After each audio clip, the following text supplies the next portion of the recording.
नमस्कार बच्चों, शाही कलम विद्या मंदिर में आपका स्वागत है। कि जैसा आप सबको पता है, एक वीडियो यूट्यूब चैनल पे और ऑलरेडी आ चुकी है इकोनॉमिक्स की। अब हम आगे की वीडियो पे क्या पढ़ाने वाले हैं, कैसे पढ़ाएंगे, इस बारे में डिस्कशन करेंगे। और हमने पहले क्या पढ़ा था, पहले हम उसको रिवाइज करना शुरू करते हैं। तो आओ बेटा, पहले हमने पढ़ा था सर्कुलर फ्लो ऑफ इनकम के बारे में, चैप्टर नंबर 1 हमने स्टार्ट किया था। उसमें हमने पढ़ा था कि बेटा मैक्रो इकोनॉमिक्स जो हमारा सब्जेक्ट है, मैक्रो इकोनॉमिक्स कहाँ से आया, कैसे। बेटा माइक्रो इकोनॉमिक्स हमारा डिराइव्ड होता है ग्रीक वर्ड से, जिसका वर्ड ग्रीक वर्ड मैक्रोस से, मैक्रोस का मतलब होता है लार्ज, लार्ज वर्ड से हमारा निकला था मैक्रो इकोनॉमिक्स। ठीक है, फिर मैक्रो इकोनॉमिक्स के बारे में हमने पढ़ा था कि ये होल लेवल पे बात करता है, behaviour of an overall economy, overall economy की बात करता है। फिर बेटा हमने देखा था माइक्रो और मैक्रो में क्या क्या डिफरेंस होता है। माइक्रो हमारे इंडिविजुअल की बात करता है, ये एग्रीगेट की बात करता है, ये इंटरनल इश्यूज के बारे में बात करता है माइक्रो, और एक्सटर्नल इश्यूज के बारे में बात करता है मैक्रो। इसमें हमने डिमांड और सप्लाई के बारे में बात करा था, इसमें हम एग्रीगेट डिमांड एंड सप्लाई के बारे में बात करेंगे। अजम्पशन होती है हमारी ceteris variables, another thing being constant. बेटा यही सब बारे में बात करी थी हमने। लिमिटेशन में बात करी थी कि 100% एम्प्लॉयमेंट रहती है हमारी माइक्रो में, और बेटा अनएम्प्लॉयमेंट के बारे में बात करते हैं हम मैक्रो पे। फिर हमने सर्कुलर फ्लो के बारे में पढ़ा था। सर्कुलर फ्लो क्या होता है, फर्म क्या हाउस होल्ड को देती है, हाउस होल्ड क्या फर्म को देती है, गुड्स एंड सर्विसेज का आदान प्रदान। ठीक है बेटा, यही हमने फ्लो के बारे में पढ़ा था, आना जाना। ठीक है, इसमें हमने दो फ्लो पढ़े थे बेटा। सर्कुलर फ्लो एक मॉडल ऑफ इकोनॉमी है जो मेजर ऑफ एक्सचेंजेस दिखाता है, किसका, गुड्स एंड सर्विस और मनी का। मनी वाले एक्सचेंज को बोलते हैं मनी फ्लो, और गुड्स एंड सर्विसेज वाले को बोलते हैं हम क्या, रियल फ्लो बेटा। ठीक, कितने टाइप के सर्कुलर फ्लो होते हैं अभी बताया बेटा, एक रियल फ्लो और एक मनी फ्लो। जिसमें गुड्स एंड सर्विसेज का फ्लो होता है उसको हम रियल फ्लो बोलते हैं, और जिसमें मनी का फ्लो होता है उसको हम मनी फ्लो बोलते हैं। हमने एक एग्जांपल से समझा था, हमने एक साइड में डायग्राम बनाया था, हमने एक फैक्ट्री बनाई थी, उस फैक्ट्री से हमने वहां पे दिखाया था। ठीक है, हम देखते हैं बेटा फोर सेक्टर ऑफ इकोनॉमी। अब हमने लास्ट क्लास एंड हमने यहाँ करी थी, अब हम करते हैं फोर सेक्टर ऑफ इकोनॉमी की बात। मैंने आपको लास्ट क्लास में बेटा क्या बताया था कि हमारी इकोनॉमी फोर सेक्टर इकोनॉमी है, और हम बात किसकी करते हैं बेटा, हम इकोनॉमिक्स में हमारे सिलेबस में खाली टू सेक्टर इकोनॉमी की बात करेंगे, एक हाउस होल्ड और एक फर्म। बट हम ये जरूर जानेंगे कि फोर सेक्टर इकोनॉमी क्या है, क्या क्या इंक्लूड होता है, क्या क्या उसके अंदर अपना इन्वॉल्व करते हैं हम, फोर सेक्टर में क्या क्या आता है बेटा। फोर सेक्टर ऑफ इकोनॉमी आज से हमारी यहाँ से क्लास शुरू होती है बेटा। द फोर मेजर सेक्टर है इकोनॉमी के अंदर। ठीक है, according to the macro economics point of view. ठीक है, मैक्रो इकोनॉमिक्स के अंदर फोर मेजर सेक्टर्स है बेटा। कौन कौन से, house hold, firm, government sector और बेटा हमारा फॉरेन सेक्टर। ठीक है बेटा, हमने हाउस होल्ड पढ़ा था बेटा, हाउस होल्ड मतलब हम लोग, फर्म बेटा प्रोड्यूसर सेक्टर, हाउस होल्ड मतलब कंज्यूमर, हाउस होल्ड मतलब बेटा कंज्यूमर, कस्टमर। ठीक है, और हमारा प्रोड्यूसिंग सेक्टर फर्म, प्रोड्यूसर। ठीक है बेटा, प्रोड्यूसर। गवर्नमेंट सेक्टर बेटा क्या है, गवर्नमेंट बेटा हमारी गवर्नमेंट। ठीक है, गवर्नमेंट क्या करती है सर, बेटा हमने हाउस होल्ड और प्रोड्यूसिंग लास्ट क्लास में डिस्कस करा। तो बेटा सर गवर्नमेंट क्या करती है, बेटा गवर्नमेंट करती है पब्लिक के बेनिफिट के लिए काम, तो उसके लिए भी वो चीजें कंज्यूम करती है। ठीक है बेटा, गवर्नमेंट भी चीजें कंज्यूम करती है, चीजें सर्विस प्रोवाइड करवाती है, वो भी हमारे एक फोर सेक्टर ऑफ इकोनॉमी का पार्ट है। और फिर बेटा हमारा आता है foreign sector.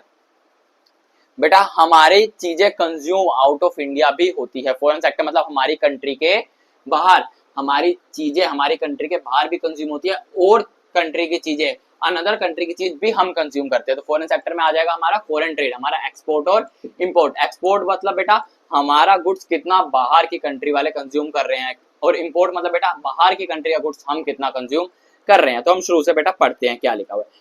House hold sector, it include consumer of goods and service and also owner to factor of production. They supply factor, क्या सप्लाई करते हैं बेटा, land, labour, capital and entrepreneur. ये कौन प्रोवाइड कराता था, मैंने बताया था फैक्टर सर्विस प्रोवाइड कराता है हाउस होल्ड। फैक्टर सर्विसेज होती है बेटा लैंड, लेबर, कैपिटल, एंटरप्रेन्योर। ठीक है, इसके बदले में इनको क्या रिसीव होता है बेटा, इनकम होता है, जिसको हम क्या बोलते हैं, फैक्टर पेमेंट।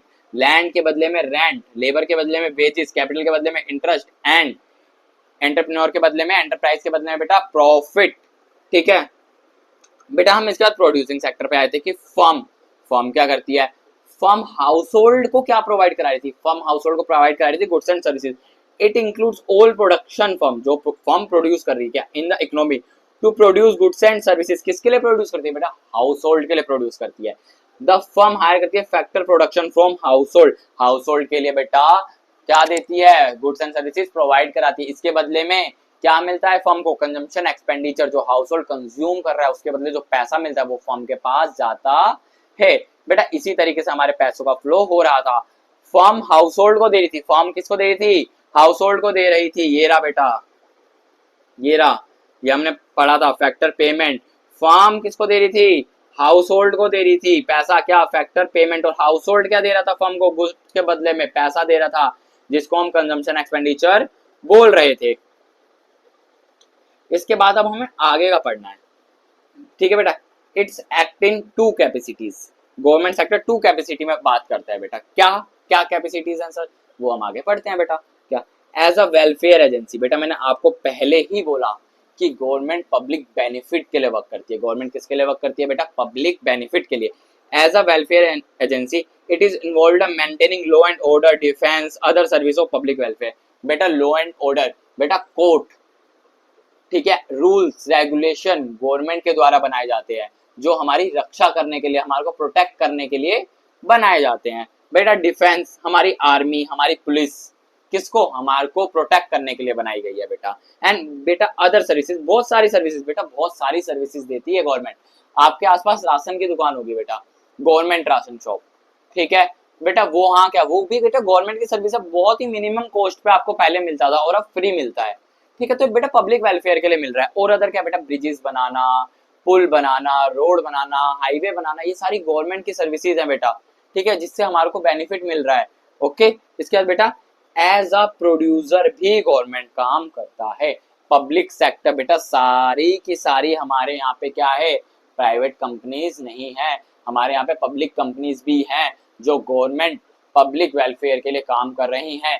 पब्लिक कंपनीज बहुत ही मिनिमम कॉस्ट पे काम करती है, उनका मोटिव भी होता है प्रॉफिट कमाना, बट बहुत ही मिनिमम प्रॉफिट के साथ वो वर्क करती हैं, ओनली पब्लिक वेलफेयर के लिए, ठीक है। तो बेटा दो किस कैपेसिटी में काम करती है, एक पब्लिक वेलफेयर के लिए काम करती है और एक एज अ प्रोड्यूसर काम करती है। प्रोड्यूसर बेटा प्रॉफिट के लिए, ठीक है बेटा। आओ बेटा, अगर हमने गवर्नमेंट को अलग क्यों माना है बेटा, ये वेलफेयर के साथ साथ थोड़ा सा प्रॉफिट अर्न के लिए भी काम करती है, ठीक है, टैक्सेस लेती है हमसे। और हमने हाउस होल्ड में क्या, एनपीओ को इंक्लूड करा था, क्योंकि वो बिल्कुल भी अपना प्रॉफिट के लिए काम नहीं कर रहे हैं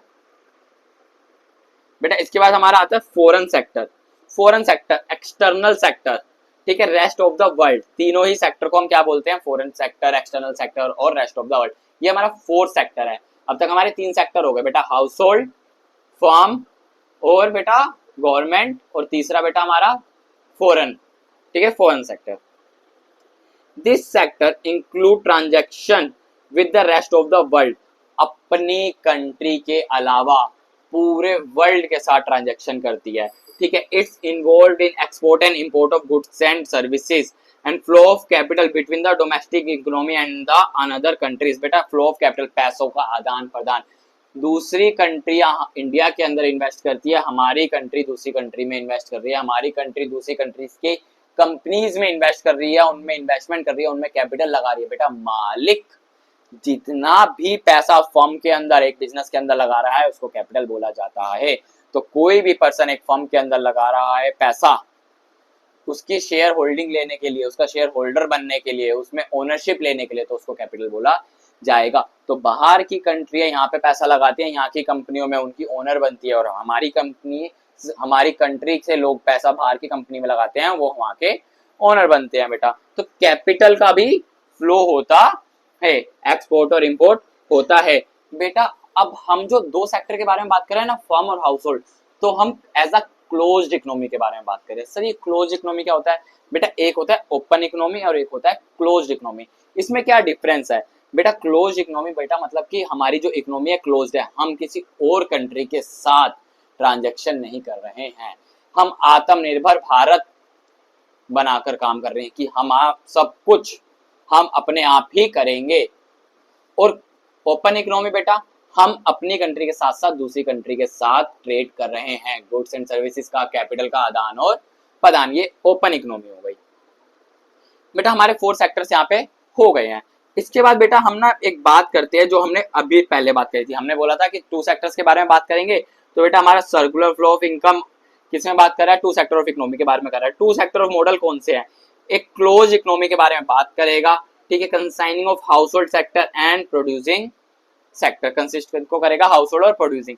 बेटा ये वाला आप शायद पढ़ चुके हैं, ये मैंने आपको पढ़ाया था। हाउस होल्ड क्या देता है फर्म को, land, labour capital and enterprise, जिसको बोलते हैं हम बेटा फैक्टर सर्विस। और बेटा फर्म क्या देता है इसके बदले में, factor payment, wages, rent, interest and profit. और उसके बाद बेटा हाउस होल्ड, बिजनेस फर्म को कुछ प्रोवाइड कराने से पहले बिजनेस फर्म हाउस होल्ड को क्या प्रोवाइड कराता है, गुड्स एंड सर्विस, जिसके बदले में क्या मिलता है उन्हें, कंजम्पशन एक्सपेंडिचर। ये वाला डायग्राम हम पढ़ चुके हैं, नोट्स आपको वैसे आपको पता है टेलीग्राम पे नोट्स मिल जाएंगे आपको। बेटा आओ, हाउस होल्ड कैसे इनकम रिसीव करता है, बेटा receive income house hold earn income by providing factor of production, land, labour capital, entrepreneur, किसको देता है, बिजनेस को प्रोवाइड करवाता है, उसके बदले में उसको रिसीव होती है इनकम। और बेटा वो स्पेंड किस पे करता है, वो बेटा गुड्स एंड सर्विस पे स्पेंड करता है। किस पे स्पेंड करता है बेटा, गुड्स एंड सर्विस पे स्पेंड करता है। House hold spend there income on goods and services, ये हमको पहले से ही पता है। अब बिजनेस, बेटा बिजनेस जनरेट करता है आउटपुट, बिजनेस प्रोड्यूस करता है गुड्स एंड सर्विसेज, किसके लिए, हाउस होल्ड के लिए, और पे करता है उनको हाउस होल्ड को फैक्टर सर्विसेज के बिहाफ पे। Business pay income of household in the form of wages, rent and profit and interest. यही चीज क्रिएट करती है circular flow of money, moves from business to household through income and then back business through spending on goods and services. बेटा business household को पैसा दे रही है factor services के लिए, और कैसे बैक मिल रहा है, गुड्स एंड सर्विस के लिए बैक मिल रहा है। बेटा अब ना इसके अंदर हमारा एक बिल्कुल छोटा सा कंसेप्ट रह चुका है सर्कुलर फ्लो ऑफ इनकम में। इसके बाद हमारा चैप्टर बेटा यहाँ पे कंप्लीट हो जाएगा। बिल्कुल एक छोटा सा पॉइंट है जो ना आपका एक बेटा बोल सकते हैं कि आपका वेरी इंपॉर्टेंट भी है बेटा, वेरी इंपॉर्टेंट भी आपका ये है। सर ये इंपॉर्टेंट है क्योंकि बेटा एग्जामिनर हमेशा ना आपको 5 मार्क्स में ना डिफरेंस पूछने की ट्राई करता है, क्योंकि आपको इसमें 5 पॉइंट लिखने होंगे और बेटा वो एक बारी में आपसे 3 मार्क्स में स्टॉक पूछे, फ्लो पूछे, अलग अलग पूछे, इस सीधा कि 5 मार्क्स में आपसे डिफरेंस पूछ लेगा। आपको दोनों चीजों के बारे में पूरी नॉलेज होनी चाहिए, तभी आप एक बार डिफरेंस बता पाएंगे। तो बेटा इसी चीज को लेकर आपको स्टॉक और फ्लो कंसेप्ट बनता है। अब हमारा स्टॉक और फ्लो कंसेप्ट के बारे में पढ़ते हैं। पहले बेटा स्टॉक क्या होता है और फ्लो क्या होता है। बेटा फ्लो के बारे में हमने पहले ही पढ़ा, सर्कुलर फ्लो, आना और जाना चीजों का। स्टॉक मतलब बेटा रुकी हुई चीज। बेटा स्टॉक के अंदर हम बात करते हैं एक पर्टिकुलर पॉइंट ऑफ टाइम पे, कि एक पर्टिकुलर टाइम पे हमारे पास क्या चीज है, क्या गुड्स अवेलेबल है, क्या सर्विसेज अवेलेबल है, या कितना पैसा है। फ्लो में बात करते हैं पीरियड ऑफ टाइम की। बेटा हम 11th कर रहे हैं, हम 12th कर रहे हैं, हमारा सेशन चल रहा है 25-26। बेटा पूरे साल की बात हो गई, एक पीरियड ऑफ टाइम की बात नहीं हुई है, पर्टिकुलर टाइम की बात नहीं हुई है, मतलब पीरियड ऑफ टाइम की बात हुई है, पीरियड की बात हुई है, पर्टिकुलर टाइम की बात नहीं हुई है, पूरे साल की बात हुई है। ठीक है बेटा, ये फ्लो कंसेप्ट हुआ। और एक पर्टिकुलर टाइम की बात हो रही है कि एक समय पे, दिन पे 1:12 पे टंकी में कितना पानी था। बेटा ये हो गया स्टॉक। और कल रात से आज सुबह तक टंकी में कितना पानी खर्च हुआ है, ये हो गया फ्लो। ये पीरियड आ गया, एक पर्टिकुलर टाइम नहीं रहा, एक पर्टिकुलर टाइम था 1:12। ठीक है, 31 मार्च 2025 को हमारे पास कितना स्टॉक अवेलेबल था, वो एक स्टॉक कंसेप्ट हो गया। स्टॉक मतलब कितना गुड्स एंड सर्विसेज हमारे पास अवेलेबल थी। और बेटा पूरे साल में 1 अप्रैल 2025 से आने वाले 31 मार्च 2026 तक हमने कितना स्टॉक का ट्रांजैक्शन करा, वो हो गया बेटा हमारा फ्लो कंसेप्ट। आगे अब हम इसको डिफरेंस से पढ़ते हैं। वही बेटा हर चीज की डेफिनेशन से शुरुआत होती है, हर चीज का मीनिंग से शुरुआत होती है। These variables whose quantities can be measured at a specific point of time are called a stock of variable। बेटा पॉइंट ऑफ टाइम पे जब बात होती है, स्पेसिफिक पॉइंट ऑफ टाइम पे बात होती है, तो हम क्या बोलते हैं, स्टॉक बोलते हैं। और बेटा जो चीज पीरियड ऑफ टाइम पे, बेटा ये इसका कीवर्ड है, पीरियड ऑफ टाइम और पॉइंट ऑफ टाइम, आप ये लिखोगे तो ही मार्क्स मिलेंगे। ये क्या है, point, stock point of time की बात करता है और ये पीरियड ऑफ टाइम की बात करता है। बेटा stock variable do not have specific dimensions. But इसके पास डायमेंशंस होती हैं, इसके पास एक टाइम पीरियड होता है, यहाँ से यहाँ तक, यहाँ से यहाँ तक, सुबह से शाम तक, इस तारीख से उस तारीख तक फ्लो के पास डायमेंशंस होती हैं, बट स्टॉक के पास कोई डायमेंशन नहीं होती है। अकाउंटिंग स्टेटस, बेटा stock variables generally appear in the balance sheet. बेटा जो हमारे स्टॉक का कंसेप्ट होता है वो बैलेंस शीट में आपको क्या क्या चीज आती है, बैलेंस शीट में असेट और लायबिलिटी आता है। लायबिलिटी में मान लेते हैं क्रेडिटर, बेटा 31 मार्च 2025 को हमारे पास कितने क्रेडिटर हैं, लास्ट डाटा आता है, कितने डेटर है, कितना स्टॉक है, कितना असेट है, कितनी कैपिटल है, कितना हमारे पास प्रीपेड एक्सपेंस है, कितना हमारे पास आउटस्टैंडिंग एक्सपेंस है, लास्ट डेट पे 31 मार्च को कितना है, पीरियड ऑफ टाइम नहीं, पॉइंट ऑफ टाइम की बात हो रही है, और स्टार्टिंग टू एंड तक कितना था period of time. Flow variable generally appear in the profit and loss, बेटा प्रॉफिट एंड लॉस, बेटा प्रॉफिट एंड लॉस में क्या आता है, सैलरी, इंटरेस्ट, ठीक है, हमारा नेट प्रॉफिट, बेटा ये किसी एक पर्टिकुलर डेट का नहीं होता, आपकी सैलरी होती है महीने की, ठीक है, आपकी सैलरी होती है पूरे साल की, समझ आ रहा है बेटा, ये चीज जो पूरे साल पूरा महीना एक पीरियड को इंक्लूड कर रहा है। पीएनएल और ट्रेडिंग अकाउंट आपने और बैलेंस शीट बेटा 11th में पढ़ी हुई है, ठीक है, आपको पता है पीएनएल के अंदर आता है पूरे साल की ट्रांजैक्शंस और बैलेंस शीट के अंदर आती है 31 मार्च को हमारे पास क्या क्या है, ठीक है बेटा। एग्जाम्पल वेल्थ, हमारे पास कितना पैसा है, पैसा हमारे पास एक टाइम का, आज कितना पैसा वो इंक्लूड करा जाता है। मनी सप्लाई, मार्केट में एक टाइम पे 31 मार्च 2025 को या आज की तारीख ले लो, आज के टाइम पे कितना पैसा मार्केट में अवेलेबल है, वो हो गया मनी सप्लाई।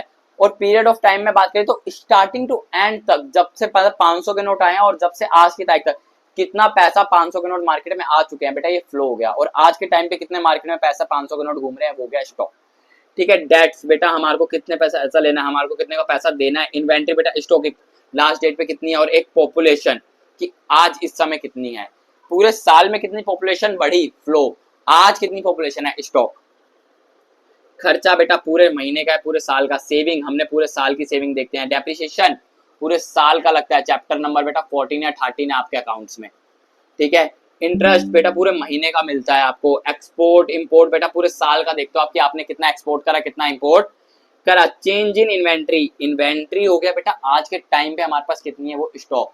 और starting to end, opening minus closing, हमने कितना चेंज आया इन्वेंट्री के अंदर, कितना उधारी दिया पूरे साल का, कितना उधार लिया और कितना प्रॉफिट कमाया पूरे साल के अंदर, ये हमारा फ्लो कंसेप्ट हो गया।